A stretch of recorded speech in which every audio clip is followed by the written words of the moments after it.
Welcome to another deep dive. Looks like we've got a pretty intense stack of material to dig into today. It's all about international relations and specifically the start of President Trump's second term. Yeah, it's a lot to unpack. We've got some expert bios in here, a podcast episode called Trump 47, the first 3 weeks, and even a YouTube video, Trump World, from the Oscast network. Should be interesting to see where this all leads. Definitely. Well, one thing that really jumped out at me from Trump 47 is this question, are we seeing like a real a revolution in U.S. foreign policy, or is it just Trump doing his art of the deal thing, but on a global level? Yeah, it's a good question. I mean, a lot of the sources we've got here, they highlight a number of events and policies that are causing a lot of concern internationally. Yeah, like his plan for Gaza, Enacting it. displacing the population and turning it into like a Riviera. That's pretty radical, to say the least. It is. And then you have things like, U.S. Defense Secretary Pete Hegseth's address to NATO. That doesn't exactly inspire confidence in America's commitment to the alliance. Dr. Casagranda had some pretty strong words about that. He said President Zelensky of Ukraine should invest in diapers, given how the Trump administration's talking about NATO. Yeah, Casagranda's worried that Ukraine's going to be forced into making some serious concessions to Russia, maybe even giving up territory. He actually outlined a scenario where Ukraine loses 5 provinces. Yeah, which would be a huge blow, not just strategically, but economically, too. I mean, they'd lose key industrial zones, coastline, even the Dnieper River, which is like a natural defensive line. Yeah. It's like Ukraine is this canary in the coal mine for, what international relations are going to look like under Trump. Yeah, I think that's a good analogy. What's really worrying is how transactional Trump's approach seems to be. Casagranda actually says he's focused on the deal, not loyalty.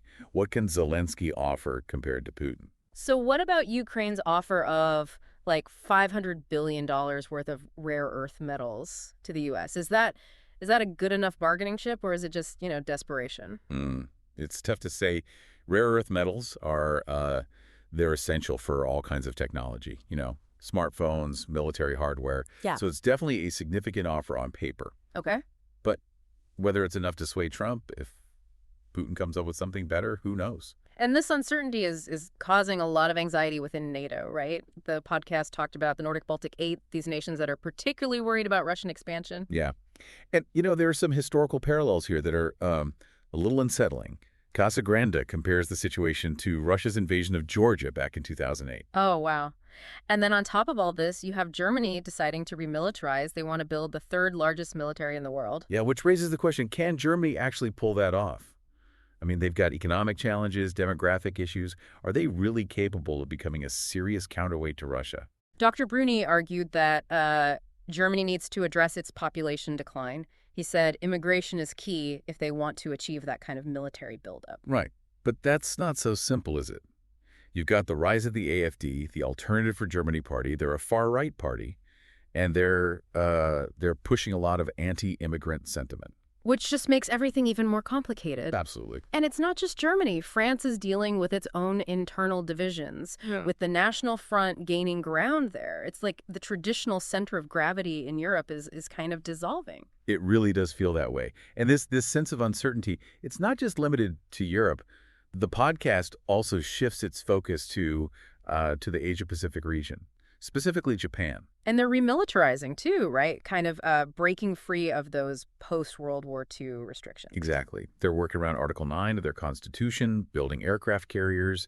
There's even talk of a nuclear weapons program. It's interesting, both Germany and Japan, former Axis powers, they're both moving away from pacifism, but they're going about it in very different ways. How so? Well, Japan, unlike Germany, has chosen to kind of downplay and whitewash its wartime history. And that's really hurt their relationships with South Korea and other Asian countries. Okay. It's created this baggage that makes it really difficult to build a truly strong regional alliance against China. China's definitely asserting itself more and more. Yeah. But there's also this feeling that Asian countries might be better at handling Trump's unpredictability than Europe, which seems completely thrown by it. Yeah, maybe they're playing the Trump card a little more effectively. But then you have situations like the Philippines, where China is using water cannons against Filipino vessels in the South China Sea, and the U.S. response is, well, pretty muted. So is that a sign that the U.S. is backing away from its commitments in the region? It's certainly a cause for concern, Hmm. especially when you look at what's happening in Taiwan. Right.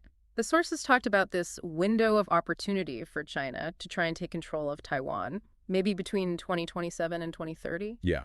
And with Trump undermining trust and alliances, it creates this real sense of urgency. Like, if the U.S. doesn't take a strong stand in Ukraine, what message does that send to Taiwan? Exactly. The consequences could be disastrous. And this erosion of trust seems to be happening globally, which just adds to the overall feeling of instability. It's playing out in the Middle East too, right? The situation in Gaza is really tense, with Trump's plan to annex it, displace the Palestinians. It's basically thrown a wrench into any diplomatic efforts. Yeah. The Arab world seemed resigned to this long game of diplomacy, hoping for a gradual solution to the Palestinian issue, and then Trump comes in and just throws everything up in the air. They're being forced to deal with a new reality where the U.S. is, well, no longer a reliable mediator. And that puts leaders like Egypt's President Sisi in a tough spot. I mean, he's facing a potential Palestinian exodus into Egypt that could trigger another revolution in his own country. Right. And then there's Netanyahu's role in all of this. Is he trying to take advantage of the situation, to further marginalize the Palestinians, strengthen Israel's control? The podcast suggested that he might be, and the consequences of that could be devastating. More violence, more regional instability. Absolutely. And all of this is happening against this backdrop of President Trump's alliance with Elon Musk. No, this is where it gets really interesting. Musk is basically being described as prime minister in all but name. Yeah. He's sending his people into government agencies, purging bureaucrats, dismantling institutions. I mean, the implications of that are huge. Is Musk a stabilizing force or just another chaotic element in an already unpredictable administration? It's hard to say for sure. But the podcast argues that, this dismantling of government institutions, it could end up hurting the very people who voted for Trump. Especially without a safety net like universal basic income and with economic disparity growing in the U.S. And then there are the attacks on education, the Department of Education in particular. Right. It makes you wonder, is it really about efficiency or is there something else going on? Are they trying to create a less critical, more malleable population? Dr. Bruni and Dr. Casagranda both seem to think that's exactly what's happening. They actually connected these policies to historical attempts to control and manipulate people. And they tie it all into the growing influence of artificial intelligence, which is a recurring theme throughout these sources. Yeah, there's a lot of concern about what AI means for society. There's this disconnect between, all the optimistic talk about AI's potential to liberate us and the lack of any real discussion about reducing work hours, or improving education. Yeah, I mean, if AI is going to free us from labor, shouldn't we be figuring out how to help people become more well-rounded, engaged citizens? You would think so. Instead, we're seeing the opposite. Education quality is declining. Critical thinking skills are eroding. People are becoming more reliant on technology as a substitute for real learning. And that makes them more vulnerable to manipulation, doesn't it? Absolutely. Dr. Casagranda actually talked about having to resort to pen and paper tests because his students were using ChatGPT to write their essays. It's hard to maintain academic integrity in the age of AI. It really is. And it feeds into that larger conversation about AI potentially creating this class of mindless consumers. Exactly. And that brings us to those contrasting dystopian visions. Orwell's 1984 versus Huxley's Brave New World. The sources argue that Huxley's vision seems more relevant to where Western societies are headed. That we're willingly giving up our rights and freedoms for comfort and convenience. Yeah. That's a chilling thought. It is. And technology and consumerism are playing a big part in that. And as the podcast pointed out, it creates a breeding ground for anxiety and resentment, which people like Trump and the far right have been really good at exploiting. It's like a self-fulfilling prophecy. The more we embrace that dystopian path, the more likely we are to elect leaders who will erode our freedoms even further. Right. And that has huge implications for the future of international relations. The sources suggest we're moving away from traditional alliances towards these more transactional relationships, which raises questions about long-term stability. It's a dog-eat-dog world out there. But what does that mean for countries like Australia that have always relied on the U.S. for security? That's a big question for Australia to grapple with. The IUS agreement, for example, its future is very uncertain in this new landscape. So if the U.S. is potentially in its death throes as an empire, Where does that leave Australia? It leaves them at a crossroads. Hmm. They need to think carefully about their options, maybe forge new alliances to navigate this increasingly turbulent global order. It's a real wake-up call. This deep dive is showing us a world defined by uncertainty, a deep sense of unease. And at the heart of it all is this question: what happens when the old rules no longer apply? We're seeing the foundations of the post-World War II order being shaken. Yeah, both Dr. Bruni and Dr. Casagranda pointed to the 1930s as a potential historical parallel, a time when the global order was similarly fractured, and it led to, well, catastrophic consequences. That's a scary comparison. Are we on the brink of another era of global conflict? It's impossible to say for sure, but the sources do paint a pretty worrying picture. And one of the most unsettling things about all of this is the rise of figures like Elon Musk, who seem to be operating with a level of power and influence that we haven't seen before. Yeah, Musk's relationship with Trump is fascinating. On the one hand, he's presented as a potential stabilizing force, a voice of reason within a chaotic administration. But on the other, he's actively dismantling government institutions, potentially making the very problems he claims to be solving even worse. The paradox. And it's hard to predict what the long-term consequences of his actions will be. Especially with his views on AI. He seems to believe that artificial intelligence will eventually make human beings obsolete. Which raises a fundamental question. What is the purpose of human existence in a world where AI has surpassed our capabilities? It's a question philosophers have been grappling with for centuries, but it's becoming increasingly relevant as AI technology advances so rapidly. It is. And it's connected to this broader anxiety about the erosion of meaning in our lives. We're constantly bombarded with information, entertainment, consumer goods. But are we truly happy? Are we fulfilled? Those are questions we need to confront, both individually and as a society. Because if we don't, we risk becoming those mindless consumers that the podcast warned us about. Passively accepting our fate in a world shaped by algorithms and AI. And giving up our agency, our autonomy, to those who control these powerful technologies. Right. Both Dr. Bruni and Dr. Casagranda emphasized the importance of education as a way to counter this drift towards dystopia. Yeah, a well-educated population is less susceptible to manipulation and propaganda. They're more likely to question authority, demand accountability. And they're better equipped to engage in, meaningful dialogue and debate about the complex challenges facing our world. But as we've seen, the forces of ignorance and authoritarianism are actively trying to undermine education. They see critical thinking as a threat to their power. Exactly. Which is why they're pushing policies that discourage intellectual curiosity, independent thought. And attacking institutions that foster a love of learning and a respect for truth. It's a worrying trend. Yeah. Yeah, it's a worrying trend. And it's not just about education, right? It feels like we're at this real turning point. The old certainties they're gone. And the future feels very uncertain. It is a bit overwhelming, to be honest. So many interconnected factors. The rise of AI, the potential collapse of these long-standing alliances. It's hard to know where to even begin to unpack it all. One thing that really stood out to me from all these sources was this idea that the world is becoming increasingly fragmented. It's not like the Cold War anymore with this simple East-West divide. It's, there are all these new power centers emerging. So instead of a bipolar world, we're moving toward a multipolar one. Exactly. And that makes predicting how things will play out much more difficult. You have regional powers like China, Russia, even India, asserting themselves more and more on the global stage. And then you have non-state actors like terrorist organizations, multinational corporations. They're wielding a lot of influence too.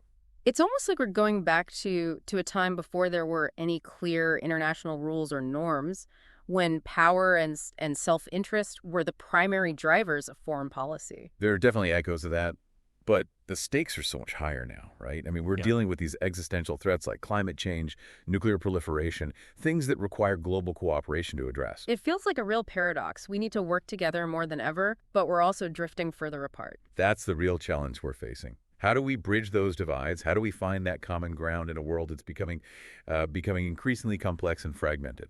It's a question that's particularly relevant for countries like Australia, isn't it? I mean, they've always relied on these strong alliances, especially with the U.S., for their security. But what happens when those alliances are no longer reliable? That's the dilemma Australia is facing. Yeah. They need to diversify their partnerships, be prepared to act more independently. They can't just assume that the U.S. will always be there to to back them up. It's a big shift for a country that's been so closely aligned with the U.S. It is. But it's a necessary one, I think, given how much the global landscape is changing. Australia needs to be more strategic, Hmm. more nimble in its diplomacy, and more willing to take risks. And that means building new relationships with countries that they may not have traditionally seen as allies. Right. It's about finding common ground, shared interests wherever they can. That might mean strengthening ties with countries in Southeast Asia, or even, engaging more actively with China, despite their differences. That's a delicate balancing act, though. How do you build those relationships without alienating your traditional allies or compromising your own values? It's a challenge, no doubt, but it's a challenge that Australia and many other countries are going to have to face in the coming years. It all comes back to that question about the purpose of human existence, Yeah. especially in a world where AI is playing a larger and larger role. If it's going to automate so many of the tasks we do, what does that mean for our sense of purpose, for our meaning? Yeah, that's a question that goes beyond just economics. It touches on something much deeper, something more fundamental about what it means to be human in a world where machines are becoming so capable. And it's a question we need to be thinking about now, before it's too late. Because if we don't, we risk creating a world where humans are essentially irrelevant, where our lives are just dictated by algorithms and machines, where we lose sight of what it means to be truly alive. It's a pretty bleak vision of the future, but it's not inevitable, is it? No, I don't think so. We still have the power to choose a different path, to shape a different future. How do we do that? Where do we even begin? Well, I think it starts with recognizing the challenges and being willing to have honest conversations about them, engage with the world, think critically about the information we're consuming, and demand more from our leaders. That sounds like a tall order. It is, Yeah. but it's also an incredible opportunity. We have the chance to shape the future, to create a world that's more just, more sustainable, more meaningful. But it will require us to be bold, to be innovative, Yeah. and to work together. It's a call to action then. It is. It's a call for all of us to step up and play our part in building the future we want to see. I guess the big question is, are we up to the challenge? That's the question we all need to answer. But I have faith in our ability to adapt, to innovate, to overcome even the most daunting obstacles. I mean, throughout history, humans have faced incredible challenges, and we've always found the way. I hope you're right, because the stakes really couldn't be higher. No, they couldn't. But I believe we have the capacity to create a better future for ourselves, for generations to come. It won't be easy, but it'll be worth it. Well, on that note of cautious optimism, I think we've covered a lot of ground. We've explored the shifting geopolitical landscape, the growing influence of AI, those fundamental questions about, the purpose of human existence in a world that's changing so rapidly. We've looked at the potential pitfalls, the possible solutions, and we've challenged ourselves to think critically about the choices we all face. And hopefully we've given you, our listener, some things to think about as you navigate these uncertain times. We believe knowledge is power, and that by understanding the forces shaping our world, we can empower ourselves to make informed decisions, to create that better future. It's been a fascinating journey so far, and I'm eager to see where we go from here. Me too. There's still so much to explore, so much to learn, so much to discuss. So until next time, stay curious, stay engaged, and keep asking the big questions. It's interesting how this whole deep dive has kind of shifted, from specific events like Trump's policies and things to these much broader questions about like the future of humanity and stuff. Yeah, it is kind of natural, I think, when the world feels as uncertain as it does now. It's hard not to think about the big picture.